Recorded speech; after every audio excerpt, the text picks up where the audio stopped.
Anong aasahan natin na mangyayari? What from your reading, from your political reading, what appears to be happening right now, and what may be happening in the next few days? Well, i-consolidate yung ipa-file ng akbayan tsaka ng bayan ng mga Makabayan Block. I-consolidate siya. No, hindi pwede kasing hiwalay. Dapat isa lang. Yung dalawa. Yun yung mangyayari. Pagka-consolidate, akyat dapat yan sa Justice Committee para makita kung sufficient in form and then in substance and form, no? Pero pwedeng i-fast track yun eh. Kung makakakuha ang mga nag-file ng impeachment ng 30%, even bago matapos yung processing sa Justice Committee, then akyat na yun sa Senado. Parang nangyari kay Villar. So, pwedeng yung usual track, tapusin muna yung Justice Committee, tapos mag-plenary para magbotohan. Pero, merong possibility na i-fast track during the Justice Committee process. No? Kaya, makikita natin in a few days eh. At kung mangyari yan,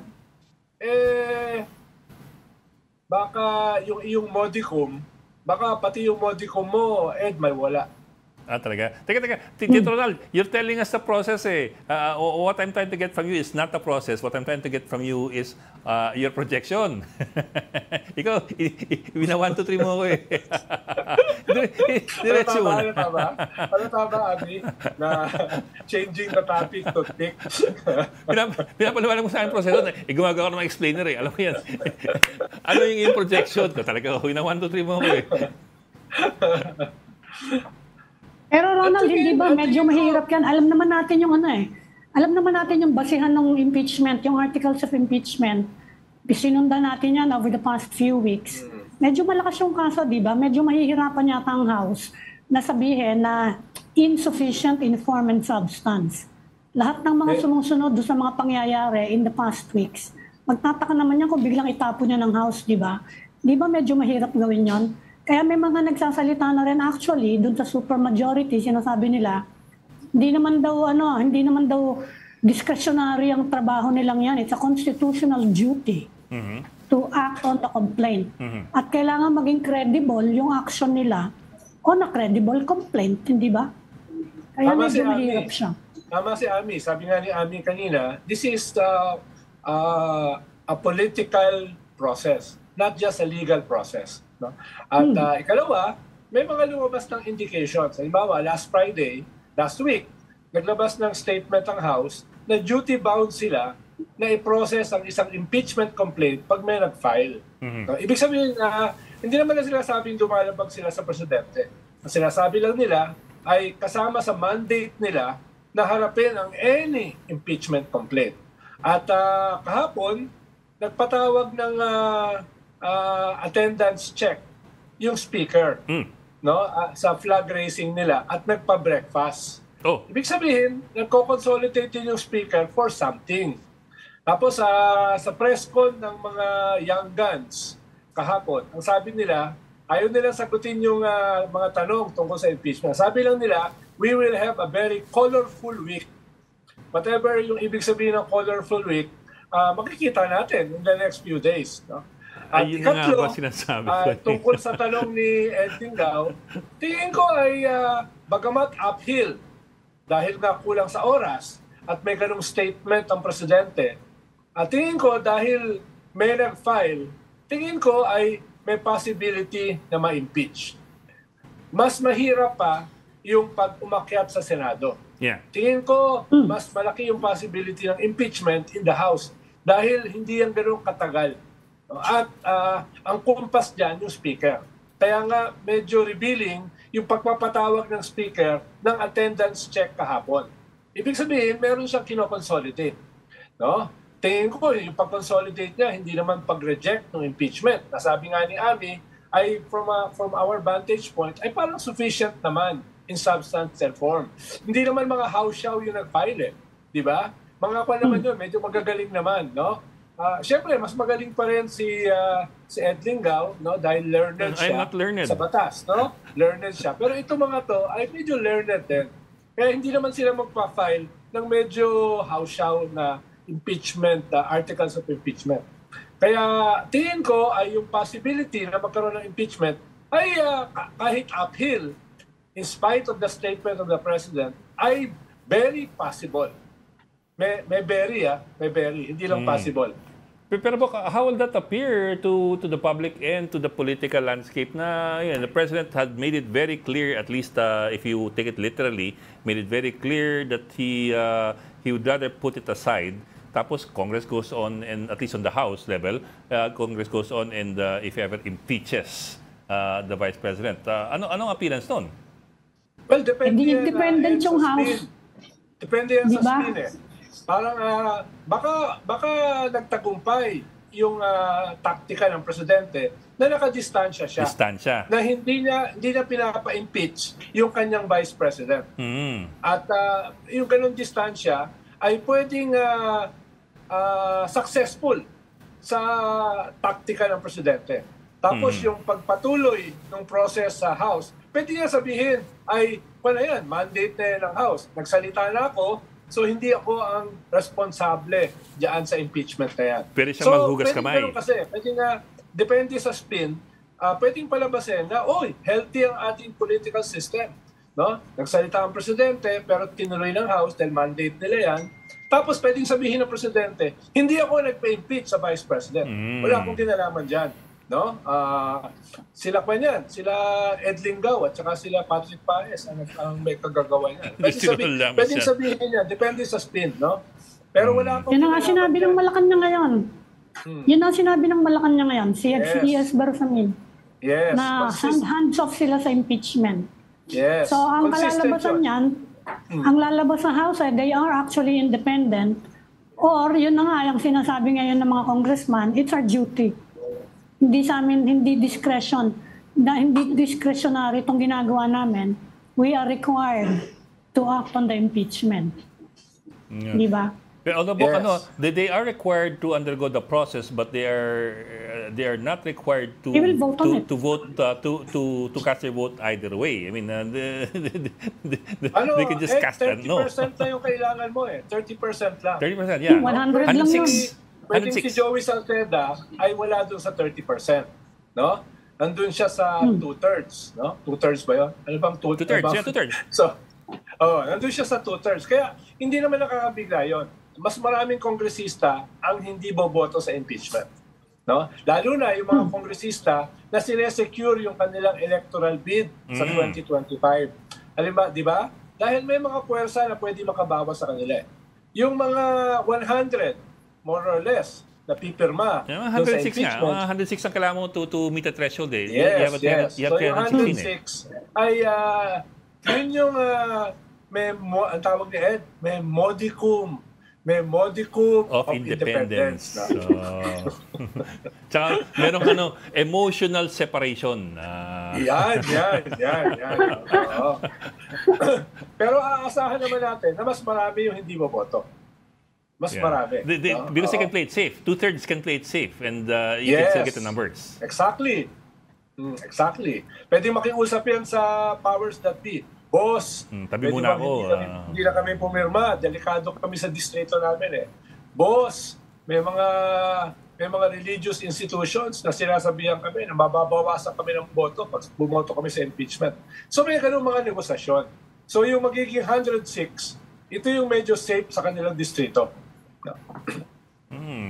Okay. So next week walang tulugan tayo. Ako nag-enjoy lang ako dito eh. Ikaw nandiyan kayo. No? Ang sarap ng kwan dito, sarap ng hangin at saka klima. No? So wala akong pakialam diyan. No? Wala kang pakialam. Mas marami ka pang alam sa amin eh. Wala akong... minomonitor ko lang yung mga balita ng TV5 at saka... Ang tanong lang dyan kung ano mangyayari pagdating sa Senate. Yeah, that's the other... Ang reaction kanina ni Senator Bato de la Rosa in so many words, bring it on Yan yung reaction niya kanina. Bagong labanan yan. Pero Ami, hindi na sinabi yun pero yun yung sentimento, na okay, bring it on. Ganon sila. Pero kasi hindi yun napaka-unpredictable. Nagutos na rin si Chis Escudero, sinabihan niya yung mga senador na not to talk about it kasi nga aakyat sa kanila eh. Huwag magsalita. Pero, aakyat sa kanila. Huwag mong kalimutan, nung kay Corona, less than 10 yung sigurado. Yes. Nagsimula yung impeachment, tapos naging 20. So, lahat yan ay proseso. No, proseso yan. No? Kaya nga. Marami nga dun sa senador na, may ilan nga dun sa senador na bumoto for impeachment or for conviction ay napagalitan ng isang religious group na ang commitment nila ay hindi boboto. So, negosasyon yan eh. Quid pro quo, carrot and stick, all of the above. No? Ano nga eh. Pero Tito Ronald, I also remember, nung panahon yun, impeachment ni Corona, si Jinggoy came out in public and said na nangako ang Malacanang ng so and so amount for the senators. After na yun, after. That was after nga eh. To vote to convict Renato Corona. Ay, wala akong alam doon. Lang ako eh, isang maliit na opisina sa Malacanang. Kaya wala akong alam doon. Saka wala akong budget. Kahit wala akong budget ba? Ikaw yung kausap. Ikaw talaga. Problema dito kay Ed, nagsaset ng patibong eh. Kitang-kita. Pero mga senador yan ang constituency niyan is national eh. Siyempre, isipin din nila they will weigh the evidence kasi hindi naman nakakaintindi naman ng mga tao kung yung mga issue eh, hindi ba? Yes. Medyo mahirap kung malakas yung ebidensya and you will vote against. Di ba medyo tatamaan ka din noon kung senador ka, kung senador. Iba yung ano nila, iba yung constituency niyan. Iba yung constituency eh. Niisip din nila siguro, yan eh. Yeah. Siguro, hindi yung pareho ng mga congressman eh. Yeah. Siguro, Ami, may mga senador na maapektuhan sila nung higher purpose ng impeachment. Yung ano bang nito para sa bayan. Pero marami rin na very transactional. What's in it for me? Ano bang makukuha ko? So may mga ganun kang balanse na gagawin sa Senado. Merong mga senador na boboto according to their conscience and according dun sa higher value, no? Yung sa mga batay sa mga prinsipyo. No? Pero may mga senador na hindi boboto dahil doon sa higher purpose. They will vote according to their own personal interest. No? Kaya yun yung kinakailangan mong ka-negotiate. Tito Ronald, can you run us through again yung timeline ng impeachment ni Corona? How long did it take? Kasi he was convicted May 2012. That was not an election year. 2013 na election eh. So kahit pa paano, medyo maluwag pa sila noon. Versus now, you're looking at February na yung campaign period for national. Tapos, tama ba? Tapos March ang for local. So, medyo ipit. Sabi ko nga kanina, Ed, medyo uphill ito dahil sa panahon. Kung ito ay ginawa ng mga January, mas maluwag. Mas mahaba yung runway. Kaya medyo uphill ito. Pero it can be done. Depende sa sabihin ko sana, depende sa presidente. No, depende sa modicum of independence ng Senado, no? Depende sa modicum of independence, no? At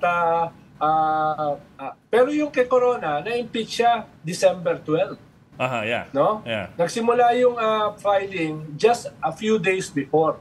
Ibig sabihin yung impeachment mas mabilis. Mas mabilis. Yeah. Nakakuha ng 188 votes kung maalala ko ng tama.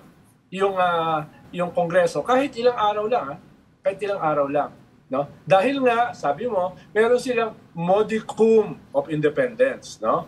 So sa House medyo mabilis, pero sa Senado ang tingin ko ay yung kanilang window ay 1.5 months lang dahil February magsisimula na yung official campaign. Although theoretically kahit magsimula yung official campaign pwede namang magpatuloy yung trial. Yung trial, no? Bakit? Dahil yung mga senador naman, hindi naman sila kinakailangan yung classic campaign eh.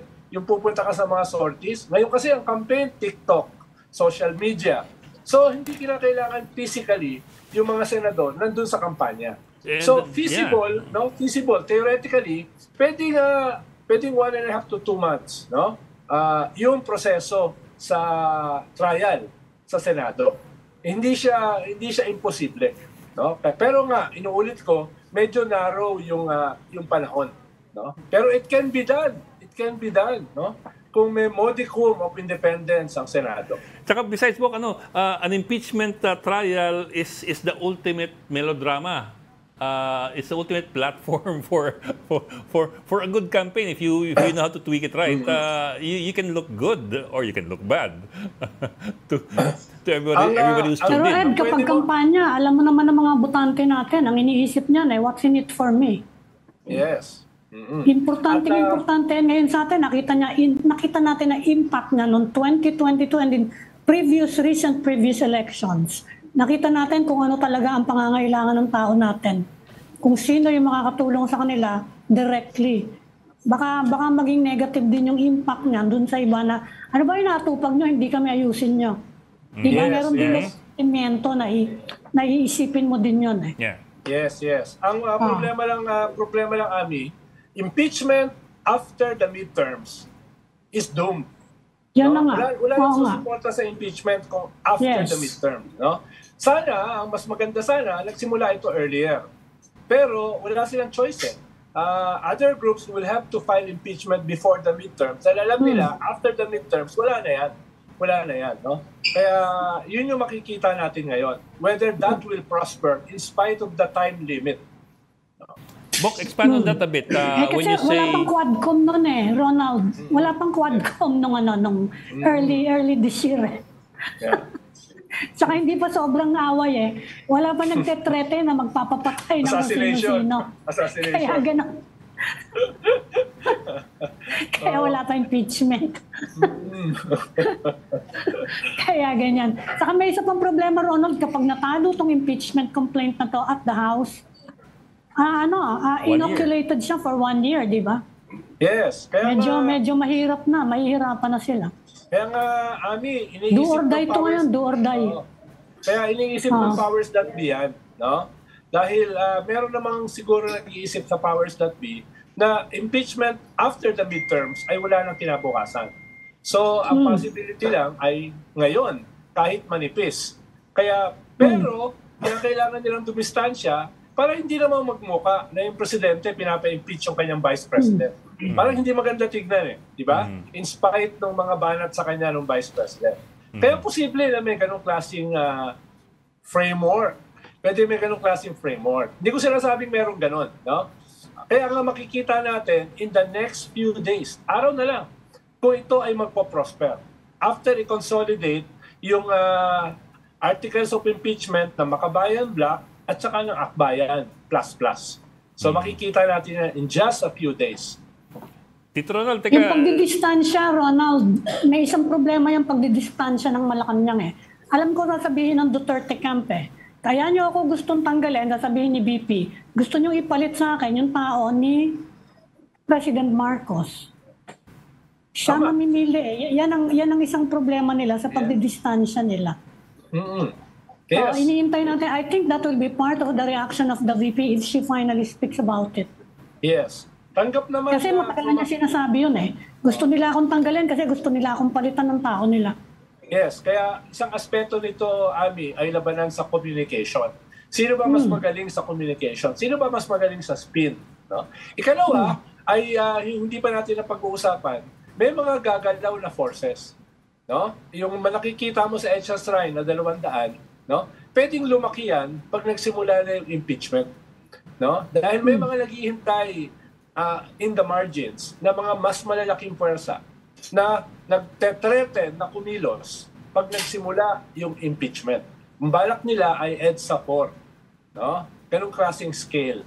Kaya yun yung isa pang kailangan nating i-monitor, Ami Ed, yung mga puwersa na sa ngayon nagbibigay ng pressure sa mga politiko na wag bumoto for impeachment.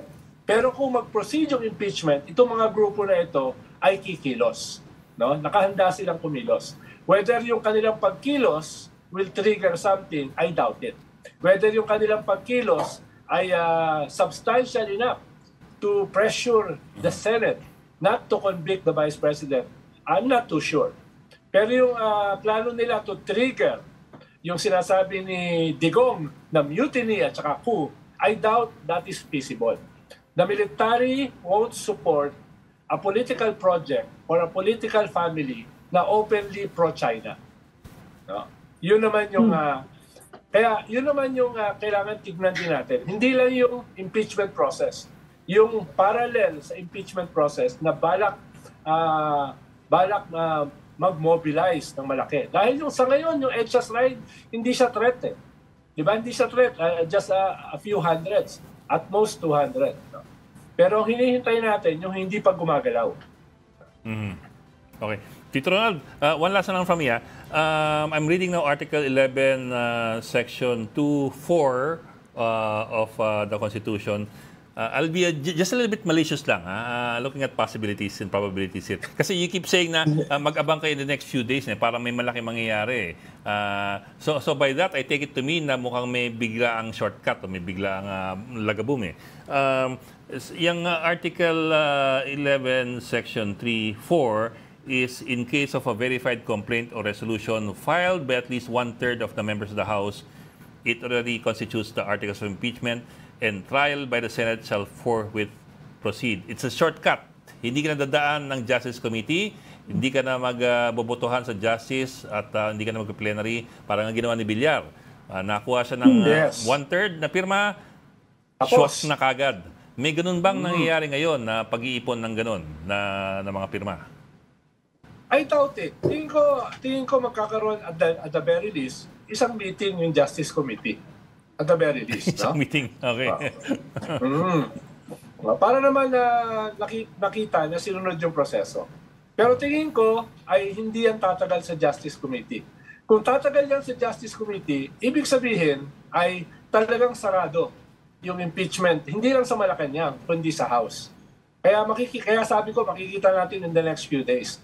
Kung may isang meeting sa Justice Committee para tignan kung sufficient in substance and form, tingin ko, on track yon.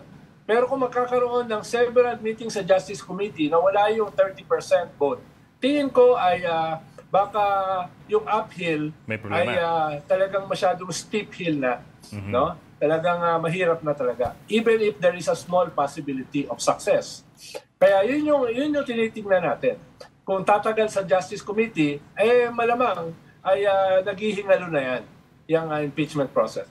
Pero kung after ng isang meeting ay may gumalaw na papuntang 30%, then yung modicum of independence ay tingin ko ay nangyayari.